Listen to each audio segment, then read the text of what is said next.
એ આવો મારો બપોલ્યો જી 24 કલાકની વોટ યાત્રા આવી ગઈ છે મહેસાણા લોકસભા બેઠક ઉપર અને આ બે લોકસભા બેઠક ઉપર 13 લાખથી પણ વધારે મતદારો છે અને આ મતદારોને બધાને પૂછવા હારુંથી આ જી 24 કલાકની વોટ યાત્રા આવી ગઈ છે. તો હાલો મહેસાણા બેઠક ઉપર આ વોટ યાત્રા લઈને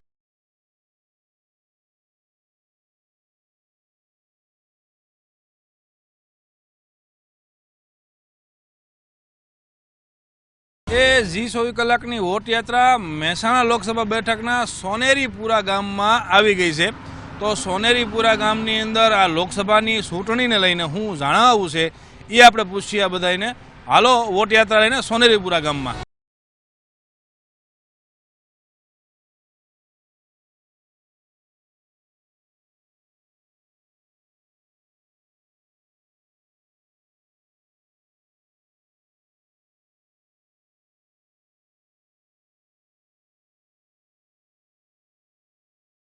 જી 24 કલાકની વોટ યાત્રા મહેસાણા લોકસભા બેઠકના સોનેરીપુરા ગામમાં આવી ગઈ છે. ત્યારે આ ગામના પાદરની અંદર આ વોટ યાત્રા આવતાની હારે તે વડીલો જે છે, બૈરાઓ છે અને છોકરાઓ જે અત્યારે નિશાળ છૂટીને તરત ભેગા થઈ ગયા છે.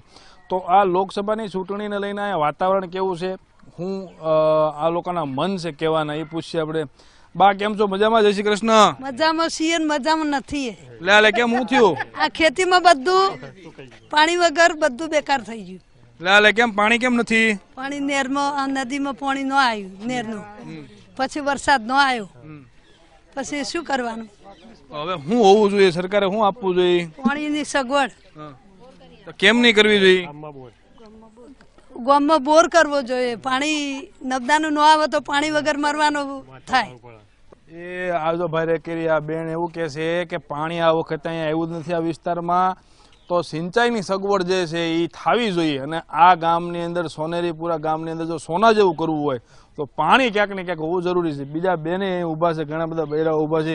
આ બૈરાઓને બધાને તમે મતદાન કરવા હાટું કઈ રીતે લઈ જવાના છો ભેગા કરીને? આ લોકસભાની ચૂંટણી વોટિંગ કરવા હાટું લઈ જવાના ને બધાને? કઈ રીતે ભેગા લઈ જવાના? કઈ રીતે લઈ જાઓ? બધો નાળી માળીને ભેગા કરીને બધું કહીને બધું પૂછીને જોણીને તૈયાર કરીને પછી એમ કે પાણીની સગવડ હાલે તો પછી મત આપીએ, નકર ના પછી ના કરીએ.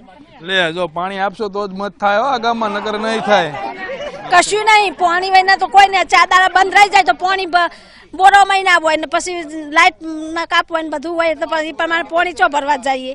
જો પાણી નહીં આપો તો મતદાન નહીં થાય. બૈરાઓ સોનેરીપુરા ગામના બૈરાઓ જે છે આ કે છે અત્યારે બીજા વડીલો ઉભા છે ને પૂછે આપડા કાકા કેવું છે વરસ કેમનું વરસ છે? વરસાદ આવ્યો ને ધૂળ ઉડે ગામમાં, ઢોર પૂછે મારે.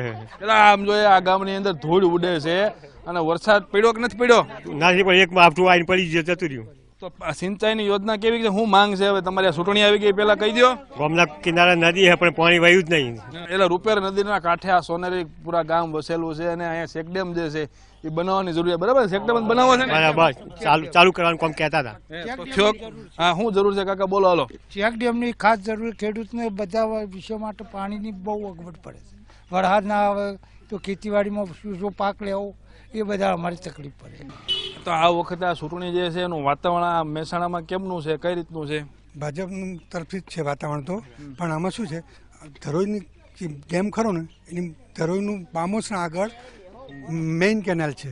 મેઇન કેનાલમાંથી બ્રાન્ચ કેનાલ જુદી પડે. બ્રાન્ચ કેનાલમાંથી માઇનોર કેનાલ અમારા ગામમાં આવી ગઈ છે. રૂપાણી નદીના બંને કાંઠે કેનાલ તૈયાર થઈ ગઈ છે. રૂપાણી નદી ઉપર ખાલી એકવાડક બાંધવાના હિસાબે 10 વર્ષ છેલ્લા કામ પડી રહ્યું છે. તે આ બાજુનો કમાન્ડને જે ઇરિગેશન થવું જોઈએ એ હજુ થયું જ નથી.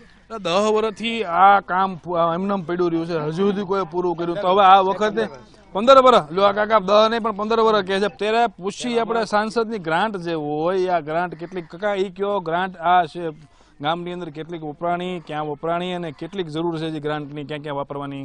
ગ્રાન્ટમાં તો કોઈ પ્રોબ્લેમ નથી. ગ્રાન્ટ તો રૂટીનમાં આવી જાય છે અને કામ બી થઈ જાય છે, એનો પ્રોબ્લેમ નથી. મેઇન વસ્તુ આ પાણીનું આ સોર્સ ચીફ એન્જિનિયર લગભગ 2 વર્ષથી કહે છે હું ચેક કરવા માટે આવું પણ હજુ સુધી આવ્યા નથી. કે જે સાયફરનો જે પ્રોબ્લેમ છે કઈ એ લોકોએ ગેરરીતિ જ કરી છે. એમાં જે સાયફર બને એમાં ગેરરીતિ જ થઈ છે. એના હિસાબે જે નાનું બને એમને ખબર હોય કે આપણો સ્ત્રોત કેટલાનો છે, એની સામે એ સાયફર આટલું નાનું મૂકે તો કોઈ હિસાબે ચાલે નહીં. એ કાકા આ વખતે આ બજેટ આવ્યું આ ઇલેક્શન પહેલા અને ખેડૂતોને જે ફાયદા થયા, કેવા ફાયદા થયા, શું ફાયદા થયા, સંતોષ છે કે જે કંઈ ઘટે એમાં? બજેટ જે આવ્યું છે સંતોષકારક જ છે. પ્રતિકીલ સરકાર છે. સરકાર સારા કામ કર્યા છે. રોડ રસ્તાઓ, ગટર પાણીની વ્યવસ્થા સારી છે. ખેડૂતોને પણ થોડા પોષણ ભાવ મળતા નથી એટલો થોડો પ્રોબ્લેમ છે. અને બીજો વિકાસ પણ સારો સરકારનો છે, એમાં બીજી કોઈ મત નથી એમ. તો આ વખતે આ તમે ખેડૂત છો તો લોકસભાની 2019ની ચૂંટણી પહેલા કયા કયા મુદ્દા યાદ રાખશો? મતદાન કરતા શું કર્મજત મુદ્દાઓ ધ્યાને રાખશો? મતદાન માટે તો અમારે જે સિંચાઈમાં થોડું પાણી મળી જાય એવા બધા મુદ્દાઓ છે. શિક્ષણમાં થોડી અમને કોઈ ગ્રાન્ટ મળે સ્કૂલો માટે, અને જે અમારે જે થોડો ચેક ડેમનું બાકી છે કામ એ તમને પૂર્ણ કરી આપો તો અમને સંતોષ છે એમ. કાકા કેવું છે આ લોકસભાની ચૂંટણીનું વાતાવરણ? સ્થાનિક રાજકારણ શું કે છે? સ્થાનિક રાજકારણ તો ભાજપ જ બોલે છે. ભાજપના કામ સારા છે, કોઈ ગમે તે કહેતું હોય. પાણીની સગવડ સારી છે, પણ અમુક ટાઈમે પાણી બંધ થાય છે ને એક જ ગામમાં બોરની એક સગવડ જોઈએ. બાકી ભાજપનું કામ સારા છે ને હજી થશે સારા. આ બધા ગપ્પો મારે એક બધું ખોટું છે. પાક વીમા એમ કે છે કે નથી મળતા. સારક જ છે. કઈ રીતે કેટલાક મળ્યા? શું મળ્યા? જે હજી મળ્યા નથી, મળવાના છે. કોઈ પાક વીમા મળ્યા નથી કે કોઈ આખા બધું કર્યું છે જે જાહેરાત એ ફોર્મ ભર્યું છે એટલે મળશે, નહીં મળે તો પછી વિચારીશું અમે. એ કામ તો મોટી મોટી મૂછીવાળા કાકા કાંઈ ઊભા છે, આપણે એને પૂછીએ કાકા પહેલાંની ચૂંટણી કેવી થતી હતી અને હવે ચૂંટણીઓ કેવી થઈ છે? શું તફાવત જોવા મળે? તમે એટલા વર્ષથી છો, ઘણી દિવાળી કાઢી, ઘણી ચૂંટણીઓ કાઢી તમે. જેટલી દિવાળી કાઢી, ઉત્તરાયણી કાઢી, પણ આ એક 20 વર્ષથી આ કેનાલ ગોદેલી છે.